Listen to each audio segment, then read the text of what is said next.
60 రోజుల్లో మీతో ఇంగ్లీష్ అద్భుతంగా మాట్లాడిస్తాం. వెంటనే కాల్ చేసి జాయిన్ అవ్వండి.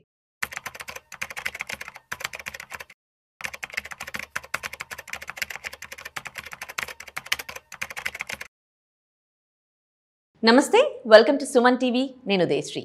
ఈ వారం స్టాక్ మార్కెట్ వివరాలను మనకు తెలియజేయడానికి మనతో ఉన్నారు సర్టిఫైడ్ ఫైనాన్షియల్ ప్లానర్ మాధవిరెడ్డి గారు. మాట్లాడదాం. హలో అండి, welcome to our studio. Thank you.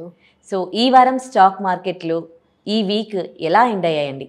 And Nifty and Sensex ఎట్లా క్లోజ్ అయ్యాయి? షూర్ అండి. సో ఈ మార్కెట్స్ అంటే ఎవ్రీ వీక్ లాగే ఈ వీక్ కూడా చాలా వాలటిలిటీ అనేది మనకి కనిపించింది. సో మార్కెట్స్ అయితే ఎవ్రీడే ఈ వీక్ అంతా కూడా చాలా వాలటైల్ సెషన్ అనేది ఫైనల్గా 24,853 దగ్గర, అలానే మనకి సెన్సెక్స్ 81,721 దగ్గర మనకి క్లోజ్ అయిందండి. పాజిటివ్గా అయితే క్లోజ్ అయ్యాయి ఫైనల్గా. బట్ 24,700 ఎప్పుడైతే మనకి మార్కెట్ హోల్డ్ చేస్తుందో, so definitely we can expect market will go to the next level. 25,200 వరకు వెళ్ళే ఛాన్సెస్ ఉన్నాయండి. But it has to hold 24,700, 24,600 కన్నా బిలో రాకుండా ఉన్నట్లయితే మార్కెట్స్ అయితే నెక్స్ట్ 25,000, 25,200, 25,500 వరకు కూడా వెళ్ళే ఛాన్సెస్ అయితే మనకి మార్కెట్స్లో కనపడుతున్నాయి. ఓకే, మరి ఇప్పుడు యూఎస్ మార్కెట్లో ఏం జరుగుతుందంటారు? డెఫినెట్లీ అండి. ఇప్పుడు మనకి ఏదైనా మార్కెట్లో ఒక నెగిటివిటీ కానీ ఒక థ్రెట్ కానీ ఉంది అంటే అది మెయిన్లీ యూఎస్ నుండి మనకు వస్తుందండి. వేరాజ్ మన ఇండియన్ సిచ్యువేషన్, మన ఇండియన్ ఎకానమీ మనం చూసుకున్నట్లయితే ఒకవైపు ఆర్బీఐ మళ్ళీ ఇంకొకసారి రెపో రేట్ తగ్గించే అవకాశాలు కనిపిస్తున్నాయి. అలానే ఇప్పుడు మనకి ఆర్బీఐ నుంచి 2 ట్రిలియన్ వరకు మనకి గవర్నమెంట్కి డివిడెండ్ల ద్వారా గవర్నమెంట్కి వస్తుంది. దీనివల్ల ఫిస్కల్ డెఫిసిట్ ఇంకా మనది ఇంప్రూవ్ అవుతుంది. ఆ అమౌంట్ కూడా మనకి ఎకానమీకి చాలా ఉపయోగపడుతుందండి. ఇవన్నీ కూడా చాలా పాజిటివ్ న్యూస్ అయితే మనకి ఇండియన్ మన వరకు అయితే చాలా స్ట్రాంగ్గా మనకి మంచిగా కనిపిస్తున్నాయండి. But only the threat what we are seeing is from global, especially యూఎస్లో మాత్రం చాలా అంటే ఒక్కసారి మూడీస్ కూడా యూఎస్కి కొంచెం వాళ్ళ సావర్నిటీకి కొంచెం రేటింగ్ కూడా తగ్గించారు. యూఎస్లో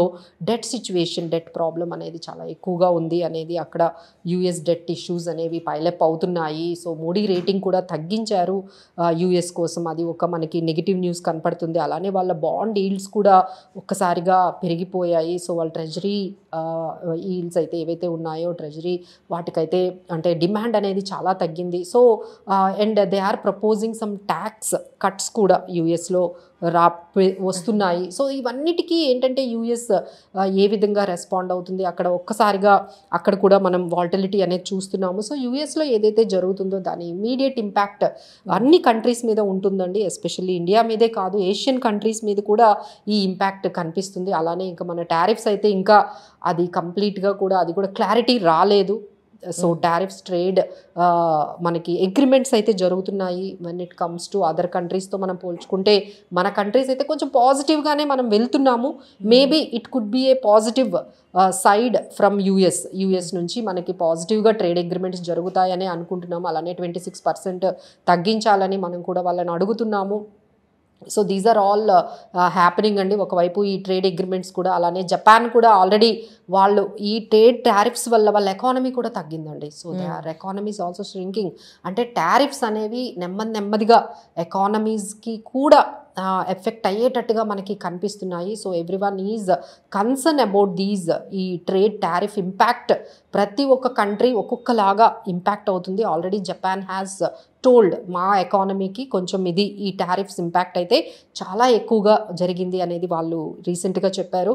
సో మనమైతే అంత ఇంపాక్ట్ అవ్వలేకపోవచ్చు, but still we have to be cautious from the Trump tariff side. అయితే ఇంకొంచెం మార్కెట్స్ అయితే కాషియస్గా ఉన్నాయండి. వేరాజ్ మన కార్పొరేట్ రిజల్ట్స్ కూడా కొంచెం చాలా వరకు మనకి పాజిటివ్గానే కనిపిస్తున్నాయి. So this is how we have to see the global markets బట్టి మన మార్కెట్స్ అనేవి వాలటిలిటీ అనేది మనకి ఇంకా కంటిన్యూ అయితే ఉందండి. పూర్తిగా థ్రెట్ అయితే పోలేదు. ఓకే, జనరల్గా యూఎస్ మార్కెట్లో ఏదైనా జరిగినప్పుడు ఆ ఇంపాక్ట్ మన ఇండియా పైన ఇంతకు ముందు ఎలా ఉండేది, ప్రెసెంట్ సిచ్యువేషన్లో ఎట్లా ఉంది?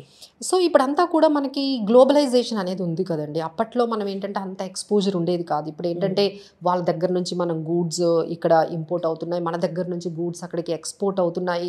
So we are all interrelated. ఈ ట్రేడ్ అనేది మనం చాలా ఎక్కువగా చేస్తూ ఉన్నాము అన్ని కంట్రీస్తో, అలానే యూఎస్తో కూడా చేస్తూ ఉన్నాము. సో దానివల్ల ఇంపాక్ట్ అనేది మనకి డెఫినెట్గా కొన్ని సెక్టార్స్కి, అంటే మిగతా కంట్రీస్తో పోల్చుకుంటే మనం కొంచెం బెటర్ అనే చెప్పుకోవాలండి ఇండియా. అంటే వేరాజ్ అంత మనం యూఎస్ మీద డిపెండ్ లేం కాబట్టి, బట్ టు సమ్ ఎక్స్టెంట్ అయితే డిపెండ్ అయ్యాం కదా. అంతవరకు అయితే ఆ సెక్టార్స్ వరకు టు దట్ ఎక్స్టెంట్ అయితే మాత్రం మనకి ఈ వాల్టిలిటీ మార్కెట్లో, అంటే ఎకానమీకి అయితే మేమైతే అంత ఎక్స్పెక్ట్ చేయట్లేదు. మన ఎకానమీకి కొంచెం తగ్గిపోతుంది ఈ ట్రేడ్ వార్ వల్ల అనేది అయితే ఎక్స్పెక్ట్ చేయట్లేదు. కానీ మార్కెట్ అయితే మాత్రం బాగా నెగిటివ్గా, ఎందుకంటే మార్కెట్స్కి అన్సర్టనిటీ ఇష్టం ఉండదు. Market doesn't like uncertainty. ఏదో క్లారిటీ కావాలి. ఆ క్లారిటీ రాలేనంత వరకు కూడా మనకి ఈ వాల్టిలిటీ అనేది తప్పదండి. ఇన్ఫర్మేషన్ న్యూస్ వస్తూ ఉంటుంది మన మార్కెట్స్, అలా అని మేమైతే ఎక్స్పెక్ట్ చేస్తున్నాం. సో ఏదైతే మనకి వాల్టిలిటీలో ఒక రకమైన ఒక ఫాల్ కానీ కనిపిస్తుందంటే ఒక మంచి ఆపర్చునిటీగా తీసుకొని బై చేసుకోమనే మేము చెప్తున్నామండి. But need to be very very careful, being stock స్పెసిఫిక్గా, సెక్టార్ స్పెసిఫిక్గా ఉండాలి.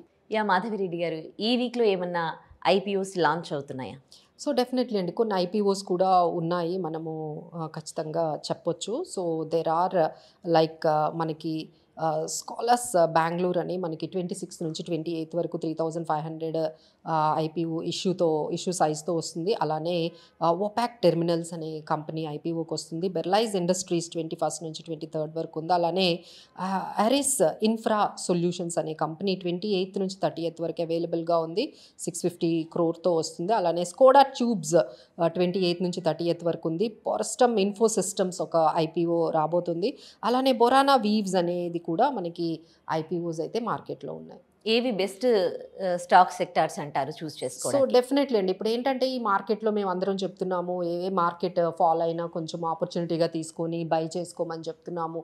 But still very very careful అండి. So there are some stocks which you can keep it in a రాడార్లో అయితే మీరు పెట్టుకోవచ్చు. ఒకటి ఏంటంటే డయాగ్నోస్టిక్స్ స్టాక్స్ అయితే మీరు పెట్టుకోవచ్చు అండి, because they have given good corporate results ఇచ్చాయి. అలానే బయట మళ్ళీ కరోనా ఇష్యూస్ అనేవి రేజ్ అవుతున్నాయి. సో దాన్ని బట్టి ఏంటంటే మనకు కొంచెం ఈ డయాగ్నోస్టిక్ స్టాక్స్ అయితే ఫోకస్లో అయితే మనం పెట్టుకోవచ్చు. మెట్రోపోలిస్ కానీ, విజయ డయాగ్నోస్టిక్స్ కానీ, అలానే థైరోకేర్ కానీ, లాల్ పాత్ ల్యాబ్స్ కానీ, ఇవన్నీ కూడా మనం కొంచెం అబ్జర్వ్ చేస్తూ ఏదైనా మంచి ఆపర్చునిటీ వచ్చిందంటే మీరు తీసుకోవచ్చండి. అలానే ఇప్పుడు మనకంతా కూడా మాన్సూన్స్, అంతా కూడా రెయిన్స్ అన్నీ కూడా. సో ఇప్పుడు ఏంటంటే ఐఎండి ఏం చెప్తుందంటే అంతా కూడా అబౌవ్ నార్మల్ మాన్సూన్స్ ఉన్నాయి ఈసారి. ఇయర్ మాన్సూన్ అంతా కూడా చాలా బాగుంటుంది ఇండియాలో అని చెప్తున్నారు. సో దాన్ని బేస్ చేసుకొని మనకి Marico, Emami, Bajaj consumer, Rallis India, RCF, అలానే కొన్ని fertiliser stocks like Deepak fertilisers, M&M, Hero Moto, అలానే బజాజ్ ఆటో, ఇలా కొన్ని మనకేంటంటే ఎప్పుడైతే ఈ మాన్సూన్స్ అన్నీ బాగున్నాయో సో మనకి రూరల్ కన్జంప్షన్ కూడా కొంచెం పెరుగుతుందండి. సో దానికి బేస్ చేసుకొని కొంచెం అలాంటి స్టాక్స్లో కూడా కొంచెం మొమెంటం అనేది మనకి కనిపిస్తుంది. అలానే చైనా వాళ్ళు ఏంటంటే ఈ ఇంట్రెస్ట్ రేట్ కట్ చేశారండి. సో దానివల్ల కొంచెం మెటల్ స్టాక్స్ కూడా కొంచెం ఫోకస్లో ఉంటాయి. సో ఈ విధంగా మీరు కొన్ని మెటల్ స్టాక్స్ కానీ, లేకపోతే మేము చెప్పినట్టుగా ఈ డయాగ్నోస్టిక్ స్టాక్స్ కానీ, ఈ rain based monsoon based stocks కానీ మనం కొంచెం ఫోకస్లో పెట్టి ఏదైనా ఆపర్చునిటీ ఉంది, లేదు మన పోర్ట్ఫోలియోలో ఈ స్టాక్స్ లేవు అనుకుంటే మనం యాడ్ చేసుకోవచ్చు.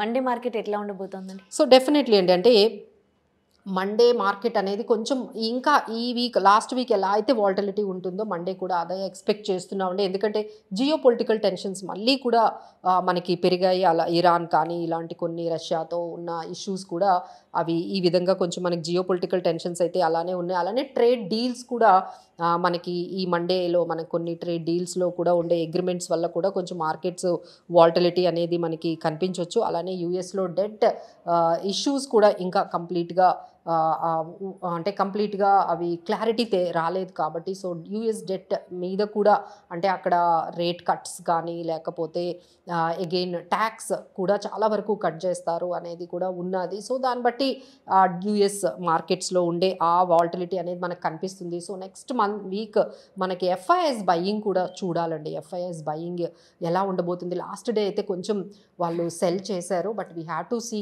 The next week FIs buying and US markets, geopolitical tensions and trade deals ఇవన్నీ మనం బేస్ చేసుకొని so the markets can be in the between మనకి 24,600 నుంచి 25,500 రేంజ్ వరకు ఈ రేంజ్లో మనకి మార్కెట్స్ అయితే వెళ్ళే అవకాశం ఉందండి. సో 24,700 కానీ మార్కెట్స్ హోల్డ్ చేసినట్లయితే వీ కెన్ సీ 25,000 అండ్ 25,500 వరకు చూడొచ్చు.